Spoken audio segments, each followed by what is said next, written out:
the haunted place in Intramuros. Ayan po, this is the moat area o yung man-made lake. This military jeep was left by the Americans. Almost 600 Filipinos, they are buried here. Hi guys, today we are here for a tour of Intramuros. Do you know Intramuros? It's an old Spanish city, one of the first actually Spanish city in the Philippines. It's built around like 400 to 500 years ago. And it's full of history and adventures. Let's check around with me. So dito po, even yung pagbabaril po o yung mga execution natin, usually it is being done in the plaza. Okay? O parang sa ibang bansa rin, di ba? Usually nasa plaza, nasa isang square lang po yun. Okay, akit po tayo ngayon dito sa isa sa mga walls.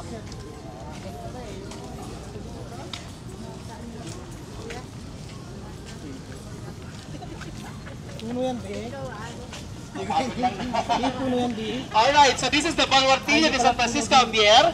Makikita naman natin dito na this fortress or Baluartillo was constructed or built in 1645. Ulitin ko po in Intramuros, hindi naman lahat dito original. Kasi Intramuros was actually destroyed during the World War II. Okay? Sino nagpagawa ulit nito? It was during the time of Imelda Marcos when she was commissioned to become the governor of Greater Manila Region. Nung siya po ay naging governor, parang siya yung pinaka-head ng MMDA noon. Kaya punta ka sa office ng MMDA, ang unang picture, makikita niyo si picture ni Imelda Marcos. Kasi she was the governor of NCR during that time. It was known as Greater Manila Region during that time.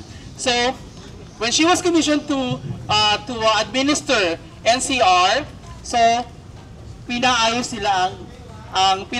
po nila ang buong Intramuros or even the Fort Santiago. Okay, but originally, ang mga ginamit natin na volcanic top sa pagtatayo ng pader na to was quarried from Makati. Ayan. Ba't ang layo naman sa Makati pa nagkukwari? Okay, pansinin niyo, di ba sa Makati, ano ba meron sa Makati, di ba? Ang tataas ng building doon. The reason why Spanish people used to come to Makati during the time, riding a boat, pupunta sila sa Guadalupe noon, primarily to, para sila ay mag-trade. Kasi trading post ang Guadalupe noon. Kaya nga, business center na pala ang Makati noon, di ba? So, ganun din po sa Guadalupe noon. Pangalawang reason nila is to quarry. Maghukay ng mga limestones and volcanic top. Because Makati is actually a volcanic area. Kaya nga sabi natin, baka ang daming high-rise building sa Makati. Simply because of its geological composition. Hindi po dahil siya ay business capital. Because of geological composition niya. Kasi pag hinukay mo ilalim niya, ang ilalim ng Makati po ay made out of hard adobe and limestones. But anyway, balik tayo dito sa Baluartillo. What you're going to see here are all military. This was actually the first line of defense ng mga Kastila noon facing the Manila Bay. Okay? So here you will be able to see some old cannons. Okay? Itong old cannons are no longer working. So pwede tayong umakyat dito.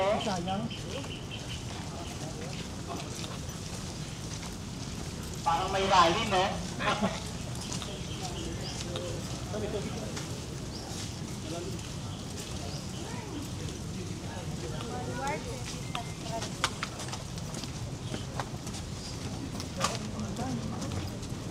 Okay, so this is one of the fortresses here.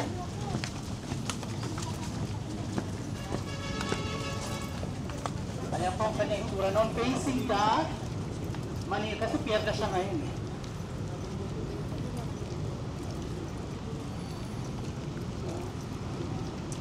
Okay. O, pansinin po natin ito noon, wala. Pero sa nag-depension, hindi siya kagad mapasok ng mga kalaban.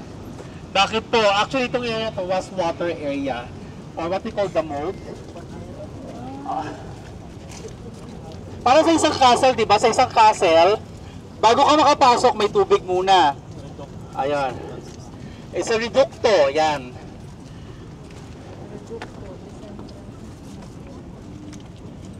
Okay, so during the American time, kinonvert natin yung ating moat area or yung man-made lake into a golf course.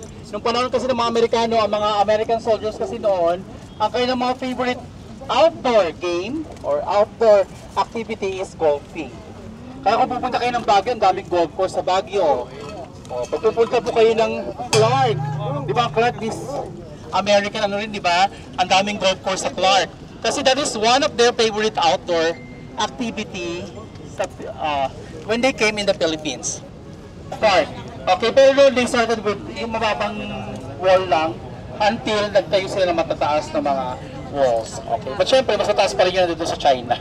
Diba? Ang Great Wall of China. But we also have our own wonder structure in the Philippines, no? One of the wonder structure is of course the Banawe rice terraces. Okay, let's go.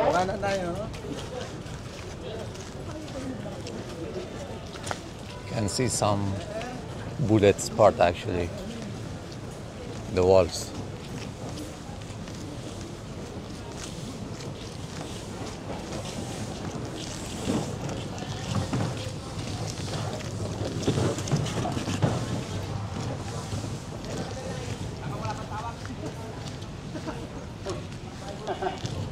Okay, so ito na po is one of the American ruins during the invasion of the U.S. in the Philippines. So, it was one of the military barracks of the U.S. nung panahon po ng mga Amerikano. Ulitin ko po ang mga sumakop sa Pilipinas ay Espanya, British for 2 years, and then Americans for 91 years, and then for 3 years we have the Japanese forces. Okay, so in fact, in 1945 during the liberation of Manila, isa ito sa mga binomba ng mga Amerikano kasi nga it was occupied by the Japanese forces. And the only original structure remains stood in Intramuros is the San Agustin Church. Hindi po siya nasira during the carpet bombing. But the rest was totally destroyed. It was totally devastated during that time. Kaya nga for a time, Manila or the capital ship of the Philippines was transferred to Quezon City after the World War II. O, sa mga hindi pa nakakala, if you are from QC, the Quezon City became the capital of the Philippines from 1948 until 1976. Panahon po ni President Marcos Sr. And then in 1976, the capital ship was returned in Manila because, not because Manila is a very, is a rich city or isa sa mga mayamang syudad, no? Isa nga ito sa medyo mahirap na syudad.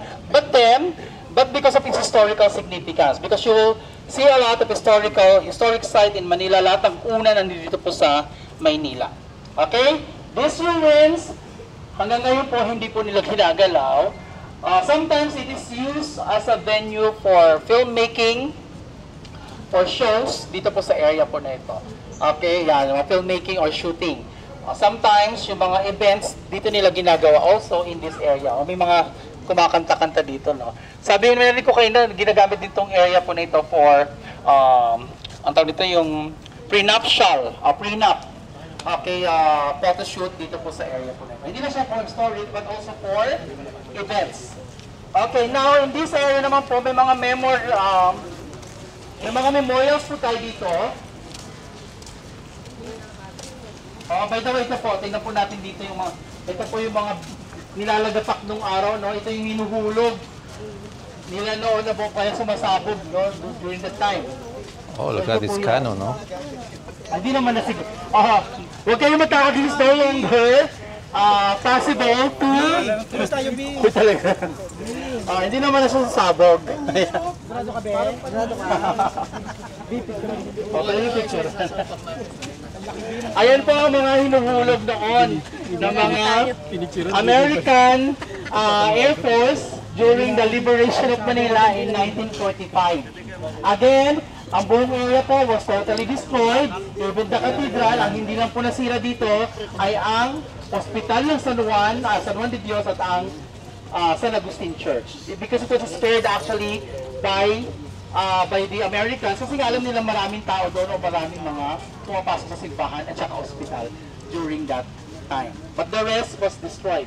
Ayan, makikita rin natin dito from afar, that is the Dome of Manila Cathedral. Yung cross po na yon, yan naman po yung pinakatuktok ng dome ng cathedral, no? Yung cross po na yon, yun ang ginagamit naman po na aeronautical or astronomical reference ng lahat ng mga commercial aircraft natin sa Pilipinas. Ibig sabihin, kung kayo nag-aaral ng pilot o piloto, dyan po ang kailang reference point ng latitude at longitude nila po. Okay? So, yung pinakataas po ng cathedral, yung pinaka-starting point.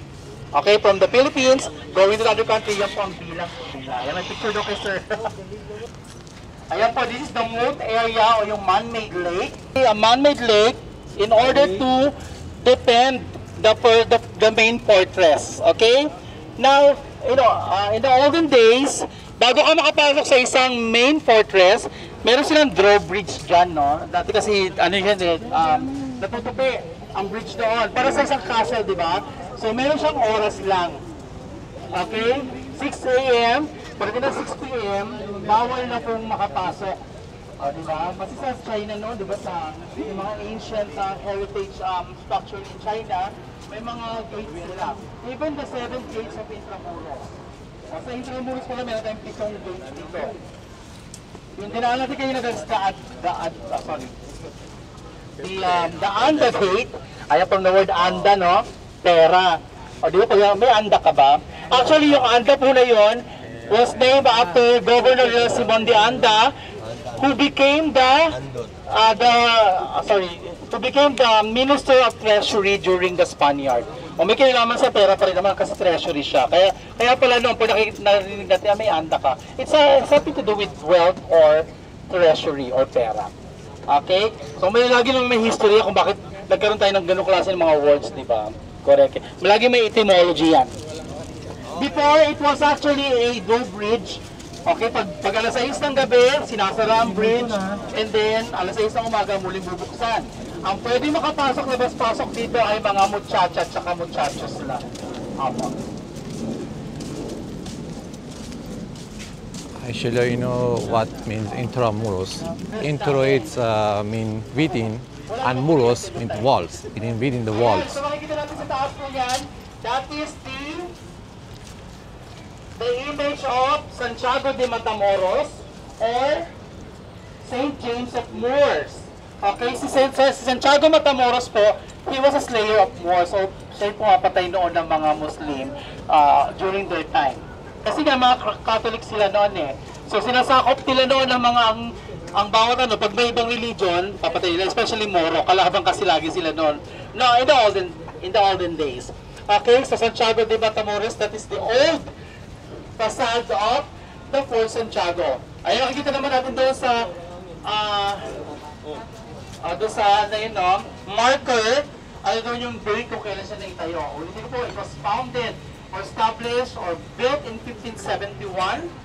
This is the main fortress of Intramuros, or ito yung pinaka-main pero sa Santiago ng Intramuros. Pagpasok natin dito, makikita po natin ang isa sa mga plaza niya, main plaza natin. Pang-apat na plaza. Ayan, the Plaza de Armas. Kasi Armas, karamihan yung ginagagawin dito, hindi yung mga civilians. Mga militar po ang mga ginagagawin natin dito. Ayan, bago tayo pumunta kay Dr. Roselio sa kanya.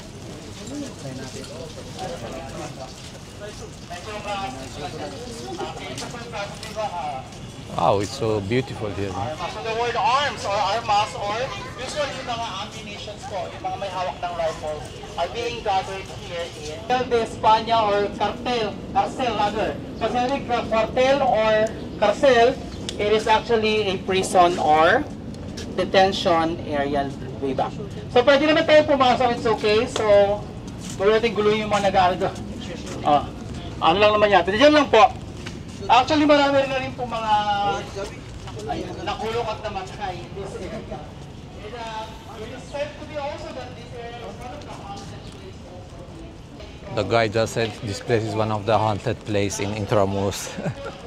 It's a bit scary.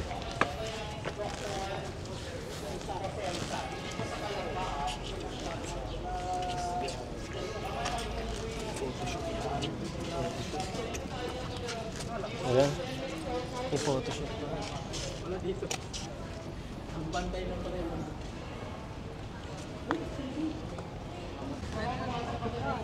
This is Jose Rizal, the hero of Philippines. He sacrificed his life for Philippine freedoms.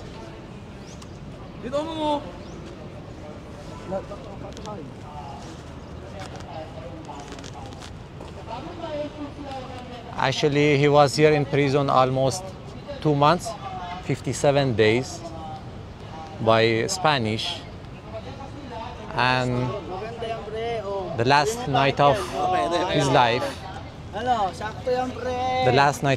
life, he wrote a letter for Filipino and for this country that they called my ultime adios. It means my last farewell. That's for Filipino. It's like a poem, Filipino poem, that's encouraging Filipinos to fight for freedom, not with weapon, to fight with freedom with words.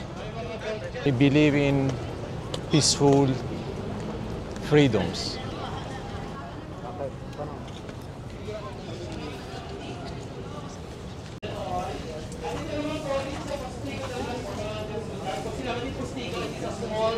Gate. So makikita nyo po ng Pasig River. So ang Pasig po was derived from the word paspas. Paspas, mabilis. I think this is the place that Jose Rizal was in prison.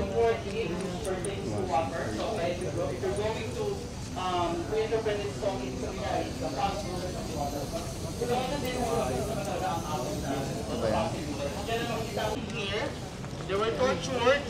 So one way of torturing them is drowning the prisoner. Kasi pag nag-overflow ang Pasig River, umabot dito ang tubig. So definitely, all the prisoners are being drowned until they die. So dito po yun sa dungeon. Now makikita naman natin, marami pong namatay dito noon during the nung umalis po mga Hapon po dito or Japanese forces in the Philippines. When they actually left, so marami mga bangkay dyan. Kaya nga yung mga bangkay... This was the prison they was keeping Filipinos here, and sometimes they even drowned them with the, I think it's Pasig River, and they were torturing them with a lot of different kind of materials. And this is one of the place they buried them. I think almost 600 Filipinos, they are buried here. 600 Filipinos.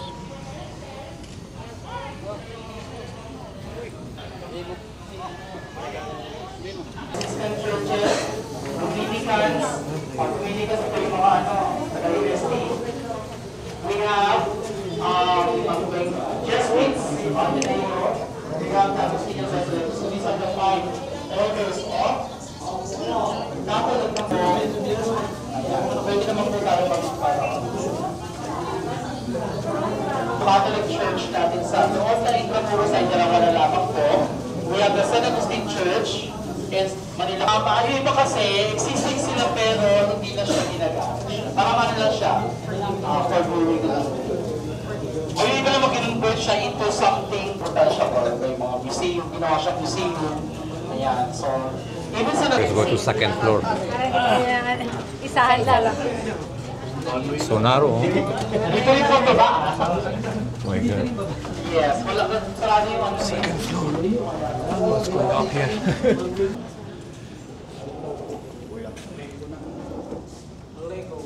Ito. Okay. This is actually one of the main house in Calle Crisostomo in Vigan. I think makikita natin mga heritage structure, no? Oh, look at this tower, so beautiful. Okay, so makikita. Sabi natin, this is our national transport system in the Philippines. But did you know that the jeepney was originated from US? Talaga? Actually, yan jeep naman natin dito sa Pilipinas, galing naman sa US. It actually started as a military jeep. Okay? This military jeep was left by the Americans after the war, and those jeep or military jeep was actually acquired by the Sarao Company, and then they modified it into a passenger's jeepney. World War II, right? Yeah. Yeah. They just modified it. So when we say modified, they changed the capacity. So from 4 person in a ride, so they just modified the back area, and then ayun, nagkaroon na tayo ng jeepney. Kaya tinawag siya passenger's jeepney kasi once you ride a jeep, it will touch another when you seated, and then it will touch another knee. Kaya nga jeepney. Kasi pag nasa ka doon, magkakadikit na yung mga tuhod ninyo. Okay, that's jeepney. And this is one of our public utility vehicle in the Philippines. But actually, sa Pilipinas na naman siya ginagamit. I do not know with other Asian countries, pero I think the modification was started here in the Philippines. About this one, sir. Ito naman po yung ating pambansang ibon. Ayan. Oh, hindi, ano lang siya, ginawa siya sa Lego lang, no? Ayan. Pero this is also our national bird. Ayan, yung mga mahilig sa bird dyan. Ayan. Yung mahilig. By the way, speaking of bird, no? This is the Philippine biggest, eagle. this is not the biggest bird, okay, that you will see in the Philippines. But, metal bird that we saw. yeah. It is also endemic, no? Pero hindi ko siya, ayun po yun siya, ayan, Caribon. Nag-skeleton na. Nag-skeleton na, no? Ano lang yan? Parang ginawa lang, no? But anyway, opo. Ayan. By the way, originally our national bird way back was Maya. Ah, so beautiful, huh? This is the symbol of freedom for Philippines.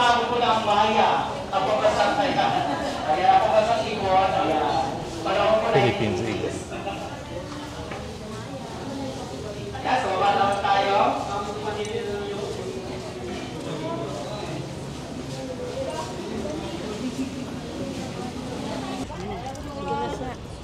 Please be gather around here para may picture taking the tayo. Oh, I think it is Pasig River. Para makita naman kayo dito. Everyone gathered around here. Harap kayo, sir. Tingin doon kay sir. Tingin doon kay sir.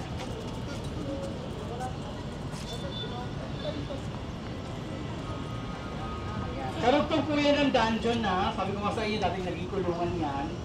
So aside doon sa mga, bakit kaya dito nilalagay yung mga gunpowder? Para hindi siya kaagad sumabog. Kasi kapag nainitan ng mga gunpowder, di ba? Kasi may tubig siya, tsaka, ayun, direkta siya sa Pasig River. Actually, this is the Medya Naranja. Ito pong area na to is parang dito nagdadak, parang pier siya. Dito nagdadak doon ng mga galleons doon. Now, dito po sa kabilang side, that's already part of the Tondo District. Kabila po. Yan po isa sa mga unang bridge natin that connects the north and south of Manila. That is the Old Delpang Bridge or the Rojas Bridge. So before, the Delpang Bridge was associated or reputed as a very notorious area. Diba daming takot na pumunta kasi baka pagpunta ka dyan, pagbalik mo, wala ka ng mga gamit.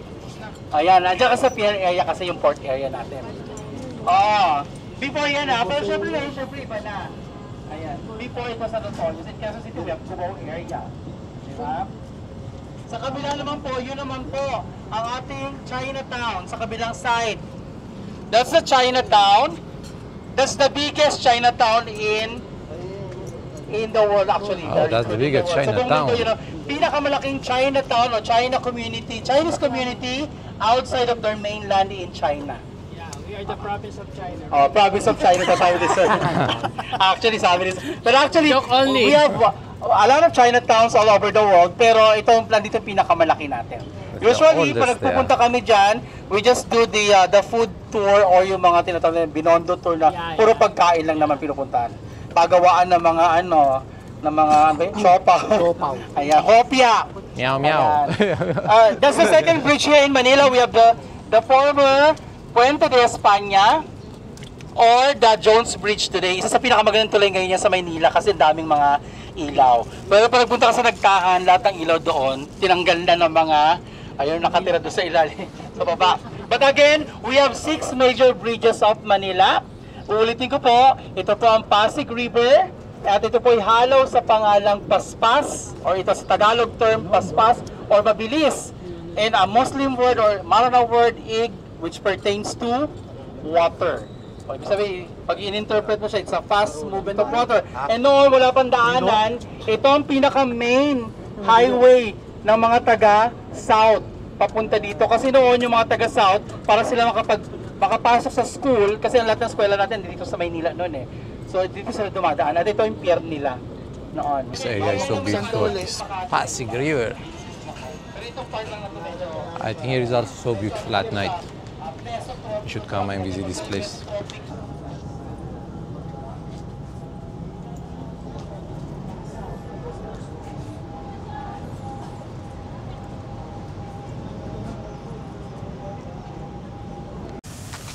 Actually, I'm amazed by Intramuros and the history behind it. It's actually a sad history, but we can also proud of it that Filipino got their freedom. Yeah. And don't forget Jose Rizal Mote, that freedom can be found by words, not by weapon. Okay guys, I hope you enjoy this tour. To finish our Intramuros tour, don't forget to follow Aldo in the Philippines. See you next time.